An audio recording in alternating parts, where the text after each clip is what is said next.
Hi Libra, welcome po sa ating channel at ito ang inyong Daily Gabay Tarot Reading for August 3, 2024. Please be reminded kung naka-resonate kayo, comment down. Kung hindi kayo naka-resonate, ibigay niyo po sa iba kasi channel reading po ito.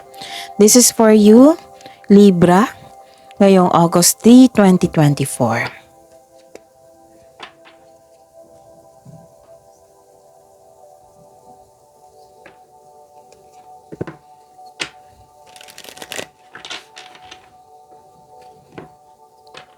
Maraming salamat po sa inyong patuloy na suporta at maraming salamat po sa mga hindi nag-skip ng ads. Gamitin ang reading na ito bilang gabay lamang. Sa mga hindi pa na-subscribe, subscribe na po kayo at click bell notification para malaman nyo na may bago tayong video. Para sa mga gustong magpa-reading po, may lumabas dyan sa screen nyo ngayon. Panoorin nyo po at sundin ang instruction. Calling the attention sa mga suki ko dito na Libra. Open na po ang inyong monthly Gabay Tarot reading for August 2024. So, pwedeng naka-focus sa career and money, pwedeng general reading na may love reading. So, message me for schedule. Maraming salamat po.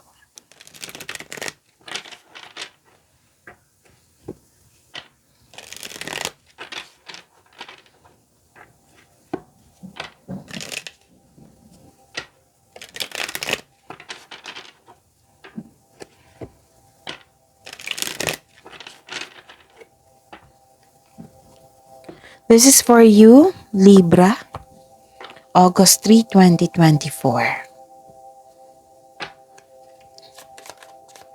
Spirits guide, mga ganap po para kay Libra ngayong August 3, 2024. I need 3 cards po.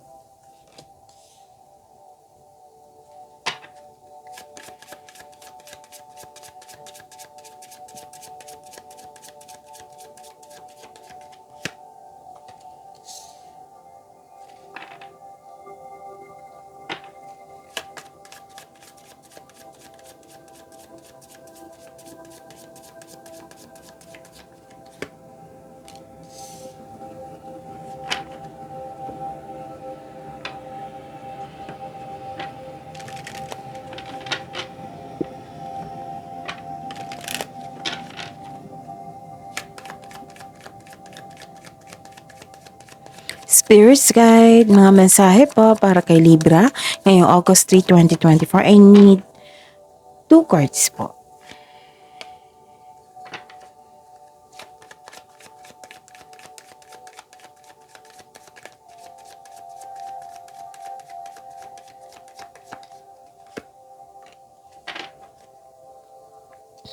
Okay.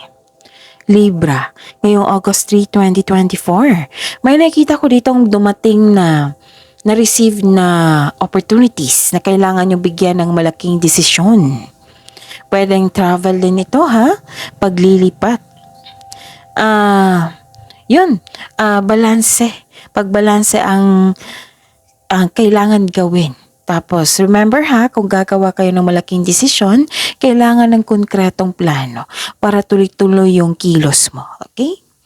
And ang ganda nito kasi nakikita ko dito na nagkaroon ng stability. This is good fortune.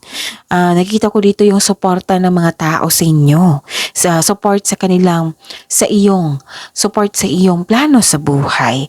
Actually, nakikita ko dito yung, di ba, nagkaroon ng desisyon. Nagkaroon din ng magandang plano. Tapos, chine-check mo dito na nasan ka na ba sa goal mo sa buhay. Oo. Actually, nakita ko dito na stable na kayo, nagkaroon na career stability, nagkaroon na security, ganon. Nakita ko dito yung, new beginning sa inyong buhay. Pwedeng itong malaking desisyon na ito, itong opportunity na binigay sa inyo, ay isang pagbabago sa inyong buhay. Like for example, tungkol ito sa career nyo, nagkaroon kayo ng career change. So, kakapasok mo lang sa isang kumpanya. Nakikita ko dito na pwede din na humihingi ng atensyon sa inyo yung isang bata. Pwedeng inner child mo ito or isang literal talaga na bata na humihingi ng atensyon sa inyo. Okay? Okay. Ang ganda ha, ang ganda ng cards nyo ngayon. Okay, so maghanda po sa new beginning na ito. New beginning, dalawang card na po nagsabi dito na itong new beginning na ito, sabi po dito, take steps toward positive changes. Itong pagbabago na ito is positive changes. Okay? And nakikita ko dito na may confrontation na ganap, may pag-uusap. May pag-uusap na magaganap, pwedeng sa bata pa to sa inyo. Yan. So, Libra. Spirits Guide, ano po yung energy ni Libra ngayong August 30, 2024? I need 2 cards po.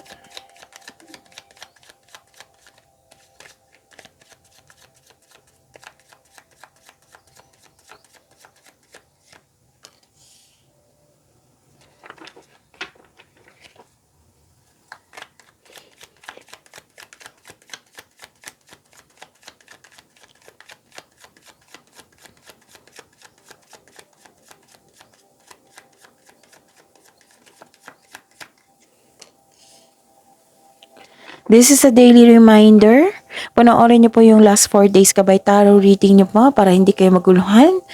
Tapos kung may, like for example, napanood nyo ito ngayong August 2, August 3, 2024. Panoorin nyo po yung August 2 to August 1, July 31, July 30. Panoorin nyo po. Kung may nakita kayong repeating message or may narinig kayong repeating message, kailangan nyo po yan bigyan ng atensyon. Kung maaari po, bigyan nyo po ng solusyon at aksyon.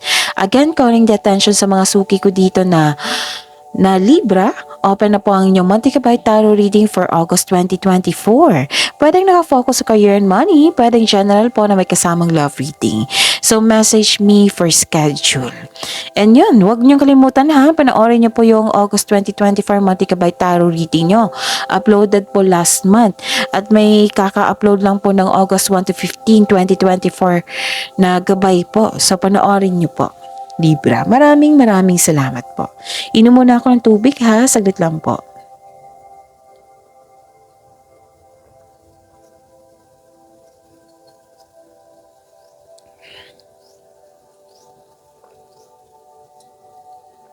Okay. May nakikita ko ditong pagkakaisa. Kasi nakikita ko, this is a clarification of your card here na may natanggap kayong support. Okay, pagkakaisa. You're making memories also. May plano kayong mag-outing, may ganap na reunion, pwede. May nakita ko dito nag-spend time ka sa isang bata. Dalawang card na nagsabi dito ha, nag-spend time ka sa yung pamangkin, apo, anak, o sa isang bata. Pwede din nag-reconnect ka sa inyong inner child. Alam niyo ba, connecting to your own inner child will refresh you. Refresh you. Ang ganda ng flow ng energy nito. Pwede din nag-spend time ka rin sa old friends mo o sa mga taong parang pamilya mo na rin. Posibleng may pagpatawad na mangyayari po. Okay? Nakikita ko talaga ditong support ng isang grupo ng tao. Pwedeng co-workers mo ito, pwedeng family mo ito. Nagbibigay po sila ng motivation sa inyo na ang siyang dahilan nagkaroon ka ng focus sa pag-achieve ng goal mo. Ang ganda, no? And, nakikita ko rin dito na okay. Di ba sabi ko sa inyo kanina, dalawang card na kasi nagsabi dito na may suporta galing sa inyong family or grupo ng tao. May nakita ko dito, isa sa kanila. 1 out of 10? Oo. May 1% na tao na tutol sa inyong desisyon. Nako. Libra. Oo. Feeling mo, kinokontrol ka ng taong ito. But at least sa, like for example, sa 10 tao na nagbigay ng suporta sa inyo, ang isa ay hindi totoo sa inyo. Oo. Maaling isang, kasi you felt kinokontrol ka eh. ng taong ito. Pwede din na may concern sa property. At, okay. Paras kayo na Gemini. Yung may nakita ko ditong may takot na lumabas sa comfort zone. Siguro ang ganda ng posisyon mo sa inyong buhay dyan. Like for example, sa kumpanya, ang ganda ng posisyon mo dyan. Pero gusto mo mag-level up kasi may offer. Oo. Nagkaroon ng hesitation. Some of you may iniisip dito regarding sa third party concern. Para bang tinitake advantage yung kabaitan mo sa kanila. Ganun. Mag-ingat po ha. Yun nga yung sabi ko sa inyo, may isang tuto sa inyo. Isa tong mapanlinlang, mahilig manipula or magnanakaw. Or let's say, naiinggit to sa inyo.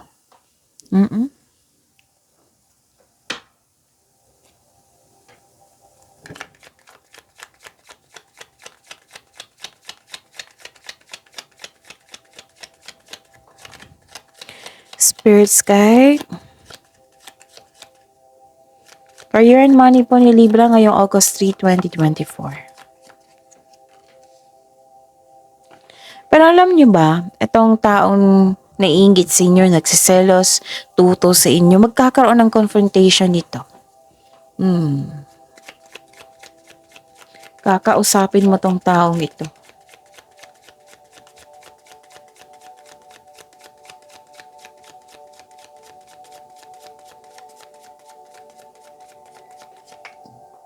Okay.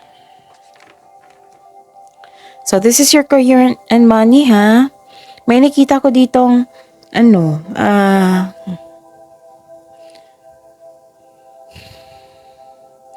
yun nga, lumabas pa rin siya dito. Lumabas dito yung concern sa isang tao. Pwedeng bata pa to sa inyo or kilos bata.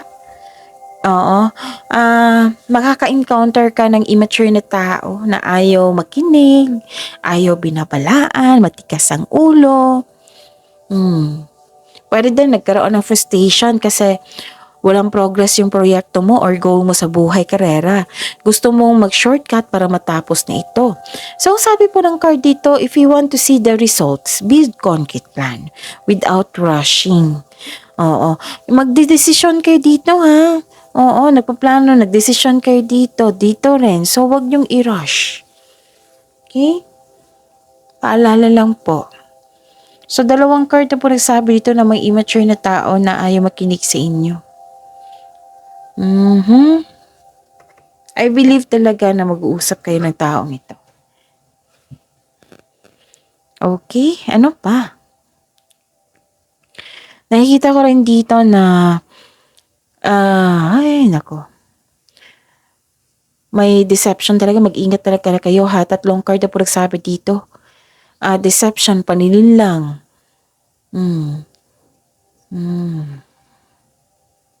Okay. May advice po ang card sa inyo. Libra. Bumuo daw kayo ng diskarte, wag po daw kayo mag-rush. 2 card na po kasi nagsabi dito. So, give attention kasi repeating message ito. Bumuo kayo ng diskarte upang makuha ang gusto mo. Kung gusto mong umalis sa toxic traits ng isang tao, toxic workplace, gumawa kayo ng diskarte upang may sakatuparan ito. Pagpaplano po, ay kailangan dito strategy. And makakaalis ka niyan kasi I believe may offer na binigay sa inyo dito eh. Puro pagpaplano dito, naaalis ka, magkakaroon ka ng career change. Or it might be, hindi kayo umalis, like gumagawa kayo ng estratehiya upang maiwasan itong toxic traits na ito. Okay? Mag-ingat po kayo. Kasi 3 card na po, nagsabi dito na may mapaninlang, matigas ang ulo. Ano tawag dito? Binabackstab ka nito eh. Sinungaling itong tao to, nagbabackstab sa iyo, may tinatago, plastic mo siya. Mag-ingat po kayo sa isang tao na mahilig magmanipula sa inyo. Pwedeng ninanakaw niya ang inyong idea or nang trip lang siya. Basta mag-ingat kayo sa kanya. Okay? Tatlong card kasi nagpaalala sa inyo dito eh. And wag niyo po daw i-rush yung mga gawain niyo. Sabi po ng card dito. Okay?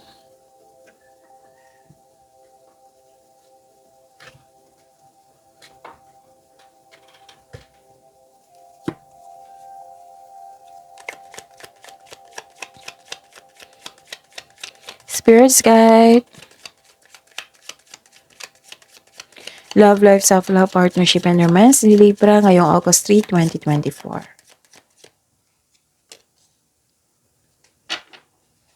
And the clarification of this card po.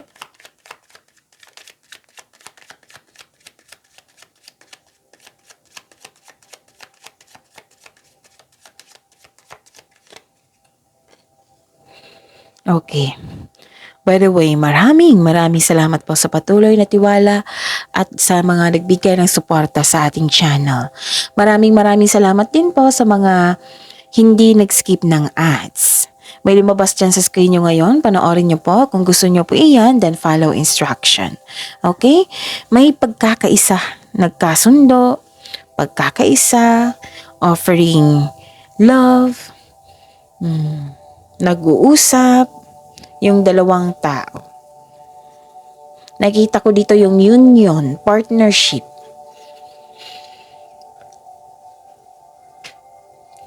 So, this is also called a destiny card.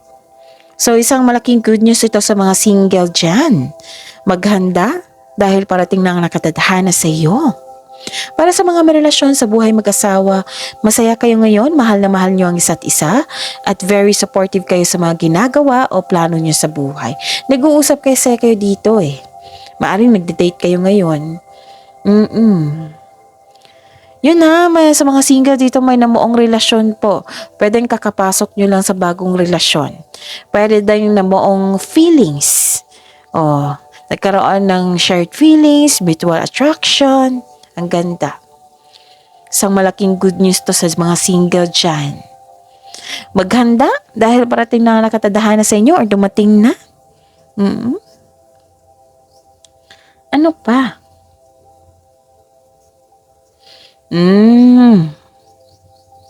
Nakikita ko dito na okay.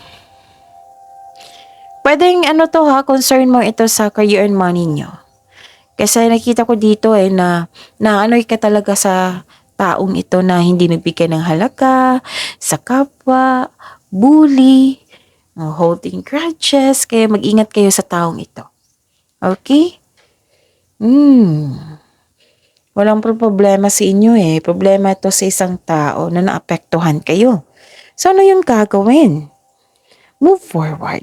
Kasi klarong-klaro dito na binigay ang mensahe sa inyo galing universe na take steps, Libra, kasi may positive changes na magaganap. May confrontation naman din na magaganap dito. May shared feelings. It might be in-address mo yung hurt feelings mo. And I'm hoping magkakaayos kayo. Magkakasundo kayo. Okay? So, yun. Ang ganda ng reading. Yung challenge nyo lang is yung immature na tao. Oo. Pero, okay. Actually, ang ganda ng reading kasi nakikita mo itong challenges na ito magkakaroon ng positive changes. Ganon. Alam nyo So, magiging confident kayo nito. Okay? So, claim this good fortune, this opportunities, this good company, this positive changes, na mag-outing kayo, may pagkakasundo ng dalawang tao. I-pray nyo na lang yung mga taong naiinggit sa inyo. Yung sakit sa ulo. I-pray nyo na lang yan. Huwag nyo na lang pilitin ang yung mga hindi na control. Doon kayo sa makontrol nyo. Huwag kayong mag-focus sa hindi nyo makontrol. Kasi mahirapan kayo niyan Huwag nyo hayaan na ma-stress kayo sa taong ito. Actually, hindi kayo na-stress dito. Lumalaban ka nga Kasi alam mo na may pagbabago na magkaganap. Okay? So, yun. Please be reminded, Libra. Please be reminded, Libra, na claim positive affirmation. Okay? Positive affirmation para ma-attract mo ang blessings. Okay? So, see you tomorrow, Libra. Please like, subscribe, and click the button for notification para updated po kayo sa daily tarot reading natin. Maraming salamat po.